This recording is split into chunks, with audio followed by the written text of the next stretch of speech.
नमस्कार, आप देख रहे हैं आर्य न्यूज। आपके साथ मैं हूं पल्लवी रविंद्र सिंह। बुलेटिन की शुरुआत इस वक्त की बड़ी खबर के साथ जो उत्तर प्रदेश के मेरठ से आ रही है। पुलिस की नौकरी से नए लोगों का मोहभंग होता हुआ नजर आ रहा है। चुने गए आपको बताते चले, आपको बताएंगे मेरठ की क्या बड़ी खबर है, लेकिन इससे पहले एक और बड़ी खबर आ रही है, वो आपको बताते चले।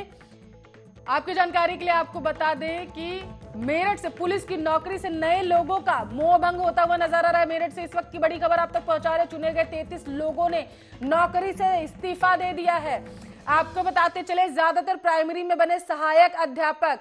इस वक्त की बड़ी खबर आर्या न्यूज के जरिए लगातार आप तक पहुंचा रहे। पुलिस की कठिन नौकरी जवानों को रास नहीं आ रही है, मोहभंग हो रहा है। 31 प्रशिक्षणार्थी ट्रेनिंग छोड़कर चले गए हैं।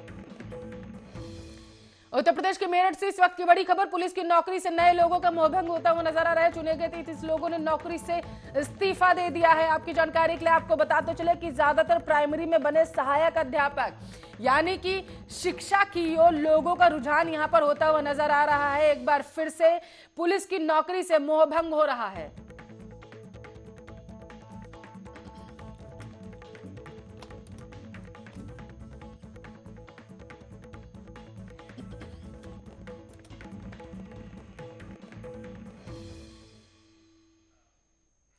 चलिए, जिस तरीके से किसानों का प्रदर्शन लगातार जारी है, उसी बीच एक बड़ी खबर सामने आ रही है। आपको बता दें, गृह मंत्री अमित शाह से आज कैप्टन अमरिंदर सिंह मुलाकात कर सकते हैं। पंजाब के मुख्यमंत्री हैं कैप्टन अमरिंदर सिंह। इस वक्त की बड़ी खबर, किसानों की मुलाकात से पहले अमित शाह से करेंगे मुलाकात। किसान आंदोलन पर मुलाकात के दौरान हो सकती है सारे मुद्दों पर चर्चा। इस वक्त की बड़ी खबर आर्या न्यूज के जरिए लगातार आप तक पहुंचा रहे हैं। किसानों की मुलाकात से पहले आपको बताते चले, गृह मंत्री अमित शाह के साथ पंजाब के सूबे के मुखिया कैप्टन अमरिंदर सिंह मुलाकात करेंगे। गृह मंत्री अमित शाह से मिलेंगे कैप्टन अमरिंदर सिंह। किसानों की मुलाकात से पहले अमित शाह से करेंगे मुलाकात। आपको बताते चले, आज किसानों से, आज 30 दिसंबर है, इससे पहले अगर बीते दो दिन पहले की बात करें तो किसानों से, यानी कि 1 दिसंबर को केंद्र के जो नेता है उन्होंने किसानों से मुलाकात की थी। और उसके बाद आज किसानों से मुलाकात करने से पहले एक बार फिर से चर्चा हो सकती है आगे की किस तरीके की रणनीति रहेगी उसको लेकर के, क्योंकि पंजाब के किसान हैं जो मुखर होकर किसान बिल का जो विरोध कर रहे हैं। इस मामले पर ज्यादा चर्चा करने के लिए कांग्रेस के नेता अंशु अवस्थी हमारे साथ फोन लाइन पर जुड़ चुके हैं। अंशु जी, स्वागत है आर्या न्यूज पर। तकनीकी खराबियों की वजह से अंशु जी से हमारा संपर्क टूट चुका है, लेकिन इस वक्त की बड़ी खबर लगातार आर्या न्यूज के जरिए आप सुन पा रहे हैं। किसान आंदोलन पर मंथन करने के लिए किसानों से मीटिंग से पहले गृह मंत्री अमित शाह पंजाब के मुखिया, यानी कि सूबे के मुखिया कैप्टन अमरिंदर सिंह से मुलाकात करेंगे। चर्चा करेंगे कि आगे जो रणनीतियां हैं वो किस तरीके से हो सकती है। इस मामले पर ज्यादा चर्चा करने के लिए बीजेपी के प्रवक्ता है दिनेश सिंह हमारे साथ फोन लाइन पर जुड़ चुके हैं। दिनेश जी, स्वागत है आर्या न्यूज पर। धन्यवाद पल्लवी जी। गृह मंत्री ने पहले अपना दौरा रद्द किया था। उन्होंने किसानों से चर्चा करने से पहले, अगर हम बात करें 1 दिसंबर की, तो पहले जो केंद्र के नेता है उन्होंने मीटिंग की थी और अब आज फिर से वैसी ही कुछ तस्वीर सामने निकल के आ रही है। किसानों से मीटिंग करने से पहले पंजाब के मुखिया से मुलाकात, मतलब किस तरीके की आगे रणनीति होगी उस पर चर्चा, क्योंकि पंजाब के जो किसान है वो मुखर विरोध कर रहे हैं। पल्लवी जी, आप जानते हैं कि भारतीय जनता पार्टी की सरकार हमेशा जो फैसले लेती हो किसानों के हित में फैसले लेती है, और जो विधेयक पास हुआ है वो भी किसानों के हित में है। लेकिन कुछ ऐसी पार्टियां हैं, कुछ ऐसी ताकतें हैं जो किसानों को बरगलाने का काम कर रही हैं, और वो पार्टियां जिन्होंने 6 दशकों में किसानों के लिए एक भी काम नहीं किया है, आज भारतीय जनता पार्टी की मोदी सरकार जब उनके हित में फैसले ले रही है तो किसानों को बरगलाने और भड़काने का काम कर रहे हैं। सरकार ने पहले ही कहा था कि 3 तारीख को प्रतिनिधियों से बात होगी, और वो राज्य जिस राज्य में इस बिल को अभी तक लागू नहीं किया है वहाँ के किसान सबसे ज्यादा उग्र हैं। तो ये बात समझ से परे है कि जहाँ पे लागू ही नहीं है वहाँ के किसान सबसे ज्यादा उग्र क्यों हैं।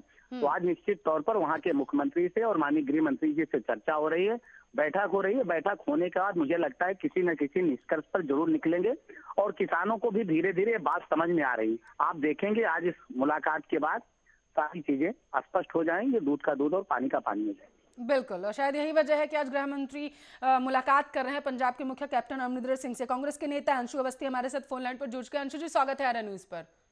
जी धन्यवाद। गृह मंत्री पंजाब के मुखिया से मुलाकात कर रहे हैं किसानों से चर्चा करने से पहले, क्या प्रतिक्रिया आपकी?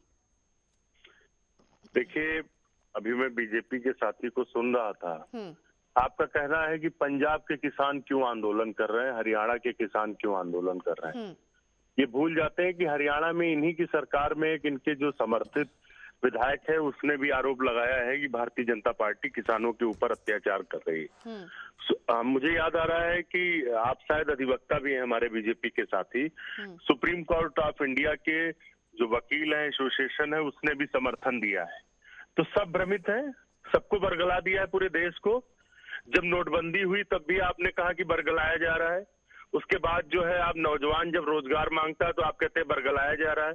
सीए पर जब बात होती तो आप कहते हैं बरगलाया जा रहा है। और आज जब आप पूछ रहे हैं पंजाब, तो जानकारी जुटा लीजिए, पूरे देश का जो गेहूं उत्पादन होता है उसका 50% अकेले पंजाब पैदा करता है। उत्तर प्रदेश के किसान भी आंदोलनरत हैं, बराबर वो गाजीपुर बॉर्डर पे जमे हुए हैं। सिर्फ सिंधु बॉर्डर ने दिल्ली को चारों तरफ से किसानों को घेर लिया है। और सवाल ये है कि 2 महीने से वो आंदोलनरत थे। सरकार अगर चिंता करती तो उनके बीच में जाती, बात करती। 2 महीने से पंजाब में ट्रेनें नहीं जा रही, ये सभी को पता है। किसानों को अगर बरगलाया ही गया है तो वो 2 महीने से आंदोलनरत क्यों है? आपके अंदर इतना घमंड है, तानाशाह है आप, कि आप किसी भी नाराज व्यक्ति से बात करना पसंद नहीं करते। सबको आप राष्ट्रद्रोही बता देते हैं। तो राष्ट्र कौन सा है? राष्ट्र यही है, इस देश के 70% किसान ही राष्ट्र है, और उनकी आप बात नहीं सुनना चाहते हैं। ठीक है, आपने आंकड़ों की बात की है कि सबसे ज्यादा जो गेहूं है वो पंजाब में बनता है। ठीक है, सबसे ज्यादा जो गेहूं है उसकी पैदावार पंजाब में होती है। तो इसके साथ साथ आंकड़े तो ये भी कहते हैं कि कर्ज से जो किसानों की मौत की जो जानकारी सामने आती है, आंकड़ों में जो जानकारी सामने आती है वो ये है कि सबसे ज्यादा मौत को गले लगाने वाले जो किसान है वो पंजाब के ही हैं। शायद यही वजह है जिसकी वजह से किसान बिल में थोड़े बहुत बदलाव किए गए हैं।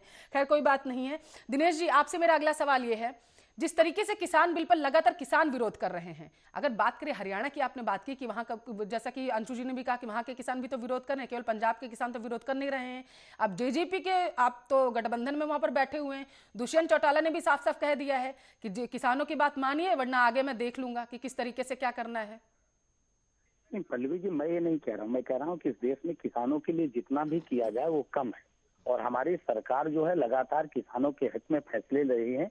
और हमारी सरकार चाहती है कि किसानों के जो है आय को दुगना किया जाए, और उसके लिए जो भी हर संभव प्रयासों किए जा रहे हैं, कैसे मार्केट से बिचौलियों को हटाया जाए, उसके लिए बिल्कुल आया गया है। और मुझे लगता है कि किसान भी, आप देखिए तो किसान भी कह रहे हैं, लेकिन कुछ लोगों की ये नहीं कि सिर्फ पंजाब की बात है, इनको बरगलाने वाले लोग हर जगह पाए जाते हैं। ये कांग्रेस पार्टी के प्रवक्ता जो अभी कह रहे थे कि 6 दशकों तक इनका शासन था देश में ना, इन्होंने किसानों के लिए क्या किया था?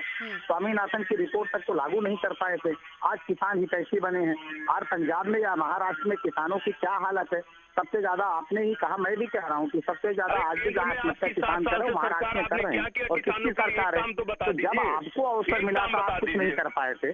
इनके समय में किसानों के लिए क्या बिजली आने और जाने का समय नहीं होता था, नहरों में पानी हेक्टेयर तक पहुंचना नहीं था। ठीक है अंशु जी, सीधे तौर पर दिनेश जी का कहना है कि हमें अब समय मिला है, आपकी ही जो गलतियां हुई थी 1964 में, कहीं ना कहीं उसे केंद्र जो है यानी कि बीजेपी जो है वो कहीं ना कहीं अब सुधारने की कोशिश कर रही है, ये कहना है दिनेश जी का। आपने अगर 1964 में एमएसपी पर कोई कानून ला दिया होता, क्योंकि सबसे पहले 1964 में इस बात का जिक्र किया गया था, तो शायद आज ऐसे हालात नहीं होते। आपके द्वारा की गई गलतियों पर अब लीपापोती कर रहे हैं दिनेश सिंह, ये कहीं ना कहीं उनका कहने का तात्पर्य है। जब कोई रास्ता नहीं देख पाती है, कोई रास्ता नहीं बचता है। आज पिछले 7 साल से इन्होंने किसानों के लिए कोई काम किया क्या? हम भूमि अधिग्रहण बिल लाए, हमने किसानों को सशक्त बनाया, मजबूत किया। भारतीय जनता पार्टी ने क्या किया? सबसे पहले उस कानून को समाप्त करना चाहते थे। कांग्रेस पार्टी ने श्री राहुल गांधी जी के नेतृत्व में इनके इस निर्णय का विरोध लिया और सरकार को वापस जाना पड़ा। सवाल ये है कि 7 साल से आप किसान को कुछ दे नहीं पाए, और हमने तो जो बनाया था उसे तो आप बेचने का काम कर रहे हैं। हमने गेल बनाया था, सेल बनाया था, भेल बनाया था, आप तो इंडियन ऑयल कॉर्पोरेशन बनाया था। आप तो उन सारी चीजों को सिर्फ और सिर्फ बेच रहे हैं।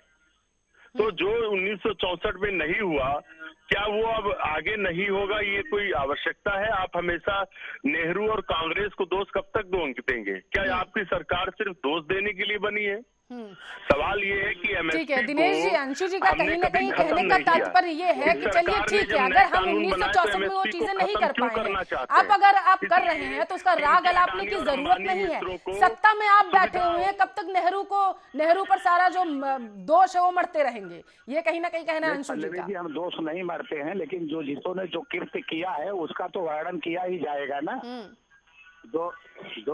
जो भूत है उसको तो याद लोग करेंगे ना, भूतकाल को तो लोग याद ही करेंगे।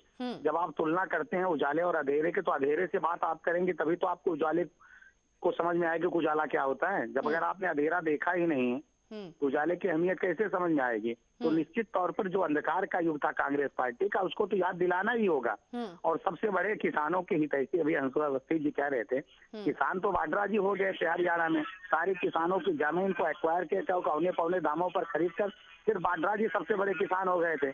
और चिदम्बरम जी तो इतने बड़े किसान निकले कि करोड़ों की गोभी वो छत पे पैदा कर लिए। तो ये टेक्निक तो भारतीय जनता पार्टी को आती नहीं है। किसान समृद्धशाली हुआ नहीं, हाँ कांग्रेस पार्टी जरूर समृद्धशाली हुई, लेकिन जब किसानों को समझ में आ गया तो कांग्रेस पार्टी हाशिए पे चली गई और सारी किसानी इनकी धरी की धरी रह गई। ठीक है दिनेश जी, क्या आपको लगता है, ठीक है दिनेश जी, क्या आपको लगता है कि जिस तरीके से पिछली मीटिंग में जो 1 दिसंबर को 35 संगठनों के नेताओं के साथ केंद्र के जो नेता थे उन्होंने मीटिंग की थी, उसमें जो समिति बनाने की चर्चा हुई थी उस पर कहीं ना कहीं संतुष्ट नहीं दिखे थे किसान, क्या लगता है आपको, क्या आज जो है बीजेपी जो है किसानों को मनाने में सफल रहेगी कहीं ना कहीं? ये निश्चित तौर पर आज बात हो रही है माननीय मुख्यमंत्री जी की और कैप्टन अमरिंदर सिंह का, निश्चित तौर पर समझ में आएगी। किसान नेताओं से भाई बात करेंगे, जो भी संभव होगा वो सब कुछ करेंगे किसान के लिए। हमको कांग्रेस की चिंता नहीं है, हमको किसानों की चिंता है। और किसान भी इस बात को समझते हैं कि माननीय मोदी जी की सरकार जो है वो किसानों के साथ है, किसान हितैषी सरकार है। बिल्कुल। अंशु अवस्थी जी, मेरा अगला सवाल आपसे है, क्या लगता है आपको, क्योंकि आज का दिन जो है वो बेहद अहम है, सबसे पहले जब बात की गई थी कि किसानों से बात करेगी केंद्र, तो आज का दिन ही मुकम्मल किया गया था कि 3 दिसंबर को ही बात होगी, लेकिन जिस तरीके से प्रदर्शन थे वो उग्र हो गए थे, जिसको देखते हुए कह सकते उसी कारणवश जो केंद्र के नेता थे उनको मुलाकात करनी पड़ी थी 1 दिसंबर को। अब आज क्योंकि पहले ही मुकर्रर हो गया था कि 3 दिसंबर को जो है मुलाकात करेंगे केंद्र के नेता किसानों के साथ में, तो क्या लगता है आपको ये जो प्रदर्शन हो रहे हैं क्या वो आज थम जाएंगे, इस तरीके के प्रदर्शन नहीं होंगे, कहीं ना कहीं जो केंद्र है वो मनाने में किसानों को सफल रहेगी? किसानों का प्रदर्शन जायज, किसानों की मांग है कि एमएसपी को कानून के अंदर लिखित रूप में लिया जाए।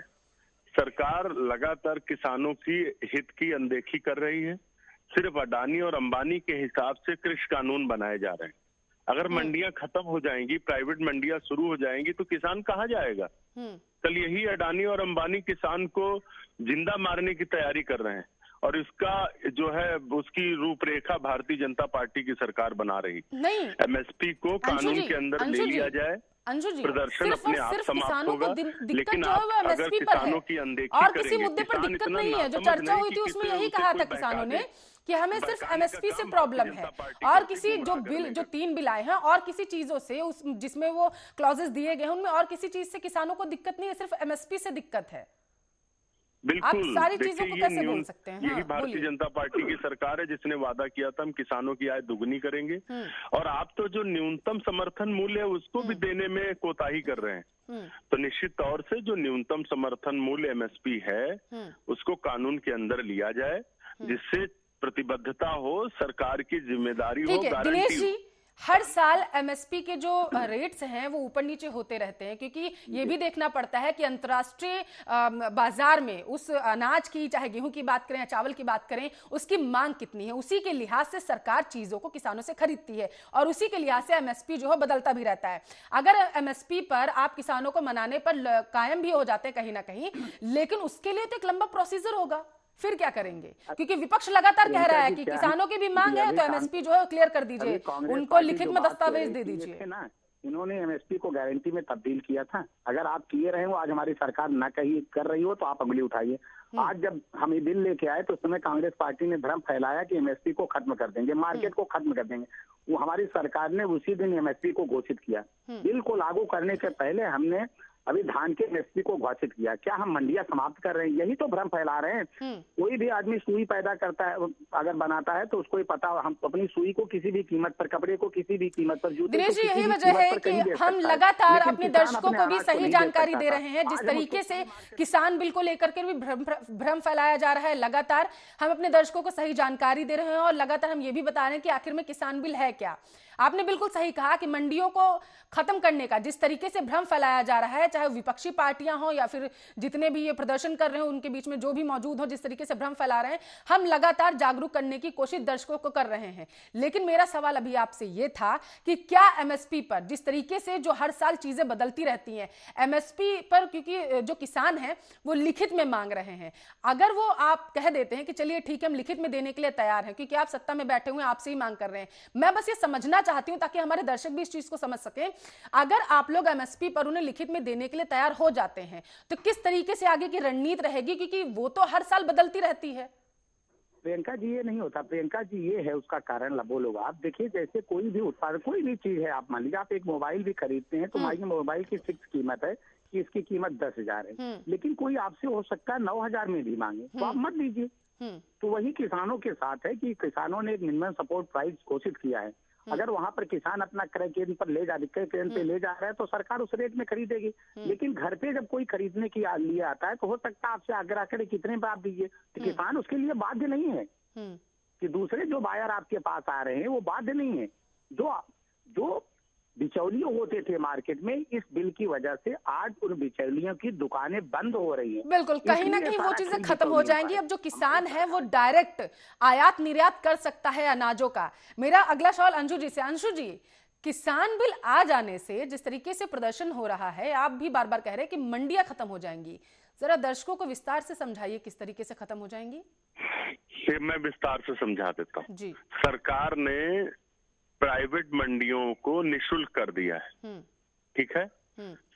प्राइवेट मंडियों को बढ़ावा दे रही है। प्राइवेट मंडियां किसकी होंगी? अडानी और अंबानी की। दूसरा, सरकार ये कह रही है कि किसान कहीं पर भी ले जाकर बेच सकता है। देश में 82% किसान ऐसे हैं जिनकी जमीन 2 एकड़ से कम है। अब आप बताओ मुझे, 2 एकड़ में अगर धान होता तो 20 कुंटल से ज्यादा नहीं होता। दिनेश जी ग्रामीण पृष्ठभूमि से जुड़े हैं, अच्छे से समझते हैं। 20 कुंटल धान वो कहाँ ले जाएगा? सरकार कहती है कि लखनऊ से पटना ले जाएंगे। अरे लखनऊ से पटना 600 किलोमीटर, उसका ट्रांसपोर्टेशन भी है। तो किसान को ये सिर्फ और सिर्फ गुमराह कर रहे हैं। दूसरा, एमएसपी को बिल्कुल लिया जा सकता है, एमएसपी को कानून के अंतर्गत लिया जा सकता है। एमएसपी कितनी हर साल रहेगी ये एक अलग विषय है, लेकिन इन्होंने ये प्रतिबद्धता उस कानून में नहीं दिखाई कि सरकार न्यूनतम समर्थन मूल्य पर किसानों की जो अनाज है, जो खाद्यान्न है, वो खरीदेगी। दूसरा, हमारे साथी ने ये बात कही कि आपके पास कोई आता है तो आप मत दीजिए। साहब, किसान के पास इतनी क्षमता नहीं होती कि इतना वो स्टोर कर पाए, क्योंकि वो उधार खाद लेता है, उधार बीज लेता है।